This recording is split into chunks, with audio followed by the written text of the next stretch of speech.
हाय class. आज काफ़ी दिनों के बाद यूट्यूब पे लेक्चर मैं बना रहा हूँ और आज हम लोग जो टॉपिक स्टार्ट करने जा रहे हैं बच्चों वो ऑर्गेनिक केमिस्ट्री का है।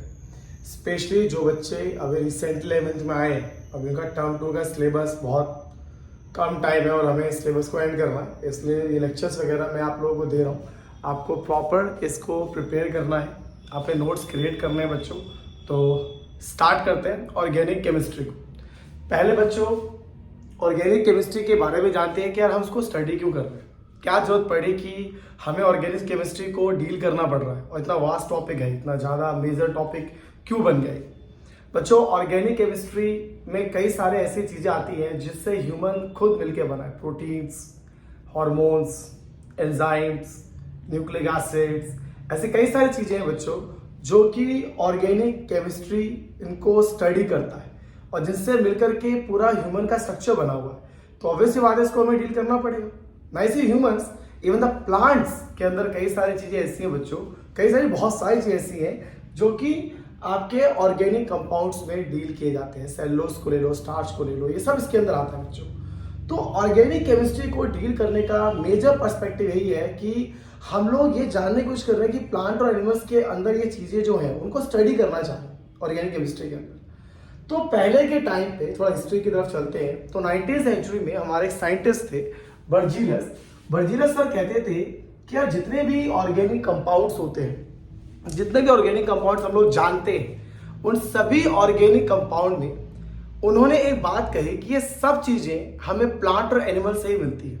हम इसको मैनुअली नहीं कर सकते बच्चों, अपनी तरफ से नहीं बना सकते, ह्यूमन इसको नहीं बना सकता। सिर्फ प्लांट और एनिमल के पास ही ये एक एबिलिटी है कि वो इन ऑर्गेनिक कंपाउंड्स को बना सकते हैं। ठीक है, ऐसा कह रहा था बर्जीलस सर का कि कुछ वाइटल चीजें हैं प्लांट एनिमल्स की बॉडी के अंदर, हमारी बॉडी के अंदर कोई ना कोई ऐसा कोई मिस्टीरियस फोर्स है, वाइटल फोर्स है जो कि इन्हें बनाने में हेल्प करता है और इनके बीच में है, जिसकी वजह से ऑर्गेनिक कंपाउंड प्लांट और एनिमल्स में बन रहे हैं। ऐसा बर्जीलस ने कहा और ये चीज काफी टाइम तक चला बच्चों। माना गया कि हाँ भाई बर्जीलस सर ने बिल्कुल सही कहा है, क्योंकि उन्होंने ये बात कही कि वाइटल फोर्स है जिन्होंने प्लांट और एनिमल्स के अंदर जो ऑर्गेनिक कंपाउंड्स बनते हैं उनको जोड़ के रखता है, वो वाइटल फोर्स उनके बीच में, इसलिए इसका नाम ही क्या दिया गया, वाइटल फोर्स थ्योरी, जो सर बर्जीलस ने दिया था। लेकिन क्या हुआ कि कुछ समय के बाद वॉलर, जो साइंटिस्ट के नाम में लिखे हो चुके पहले से, वॉलर सर ने अपने लैब में ना वो कोई ऑर्गेनिक कंपाउंड बनाने नहीं बैठे थे, वो एक इनऑर्गेनिक कंपाउंड बना रहे थे। बाय चांस उनसे एक ऑर्गेनिक कंपाउंड डिस्कवर हो गया, मतलब प्लांट एनिमल की बॉडी में नहीं बना, उनके लैब में बना। क्योंकि इन्होंने तो कहा था कि जितने भी ऑर्गेनिक कंपाउंड्स होंगे वो सभी प्लांट और एनिमल्स के अंदर ही बनते हैं, उनके बीच में एक वाइटल फोर्स होता है जिनको आपस में जोड़ के रखता है। लेकिन वॉलर्स के लैब में पहली बार एक ऑर्गेनिक कंपाउंड बन गया। कैसे? वो क्या बनाने बैठे थे? वो बनाने बैठे थे यार अमोनियम साइनेट। अमोनियम साइनेट एक इनऑर्गेनिक कंपाउंड था जो बना रहे थे। कैसे बना रहे थे? वो अमोनियम सल्फेट को पोटेशियम साइनेट से रिएक्ट करवा रहे थे। एक तरह का डिस्प्लेसमेंट रिएक्शन है जहां पे KSO4 से जाके जुड़ गया और अमोनियम इसके साथ आके जुड़ गया। अब क्या हुआ बच्चों की बाई चांस उस टाइम पे हुआ कि जो आपका अमोनियम साइनेट बना उससे आप रीअरेंजमेंट कर लिया और वहां हीट वो कर रहे थे रिएक्शन को, मतलब जो प्रोसेस जहां कर रहे थे वहां पे हीटिंग प्रोसेस कंटिन्यू कर रहे थे, तो वहां रीअरेंजमेंट हुआ और क्या देखा गया कि जो अमोनियम साइनेट था वो बच्चों कन्वर्ट हो गया यूरिया में। और आप जानते हैं यूरिया क्या होता है। यूरिया जो है ह्यूमन की बॉडी के अंदर का एक उसके यूरिन का एक पार्ट है, ठीक है, और ये तो ह्यूमन में बनता है, लेकिन उन्होंने अपने लैब में प्रिपेयर कर दिया। और ये उनका कोई पर्सपेक्टिव नहीं था बच्चों, उनका कोई एम नहीं था कि ऑर्गेनिक कंपाउंड डिस्कवर करने जा रहे हैं। तो एक बाय चांस उनको देखा कि लैब में उनसे एक यूरिया मतलब एक ऑर्गेनिक कंपाउंड डिस्कवर हो गया। जैसे ये बात बाहर आई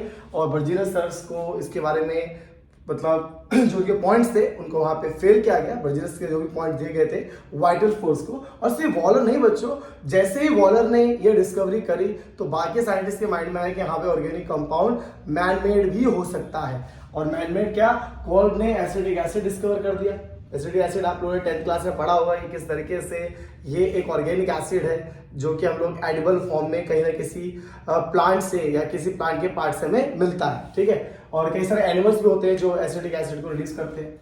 हैनियल दे सर उन्होंने अल्कोहल को डिस्कवर किया, ऑर्गेनिक कंपाउंड है। बर्थिलॉट है बच्चों, उन्होंने मीथेन को मैन्युफैक्चर कर दिया। तो मतलब कहने का मतलब ये था, इसमें पूरी स्लाइड में इस चीज में मैंने आपको बताने की कोशिश करी है, वो ये है कि ऑर्गेनिक केमिस्ट्री क्यों डील कर रहे हैं, ऑर्गेनिक केमिस्ट्री के बारे में क्या पहले की जो साइंटिस्ट थे उनके माइंड सेटअप थे और माइंड सेटअप को कैसे बदला गया और वाइटल फोर्स थ्योरी को गलत प्रूफ किया गया। ऑर्गेनिक केमिस्ट्री का जो डिफाइन दिया जाता है बच्चों, वैसे पहले ये दिया जाता था कि यार chemistry of compounds of carbon, carbon के कंपाउंड को स्टडी करना ही ऑर्गेनिक केमिस्ट्री कहलाता है। लेकिन कई ऐसे कंपाउंड है बच्चों, कार्बन मोनोऑक्साइड को ले लो, है ना कार्बन के अंदर, लेकिन कार्बन मोनोऑक्साइड ऑर्गेनिक कंपाउंड नहीं है, ये इनऑर्गेनिक में आता है। इसीलिए जो मॉडर्न डेफिनेशन है ऑर्गेनिक केमिस्ट्री का वो ये है कि ऑर्गेनिक केमिस्ट्री वो होता है जिसमें कि हम लोग कार्बन के डेरिवेटिव हाइड्रोकार्बन को स्टडी करते हैं। किसे कहते हैं बच्चों? हाइड्रोकार्बन को स्टडी करते हैं। तो यहाँ पे मैंने जस्ट आपको एक इंट्रोडक्शन दिया है कि ऑर्गेनिक केमिस्ट्री क्यों स्टडी की जा रही है, क्या पहले पर्सपेक्टिव थे, क्या पर्सपेक्टिव के अंदर बदले।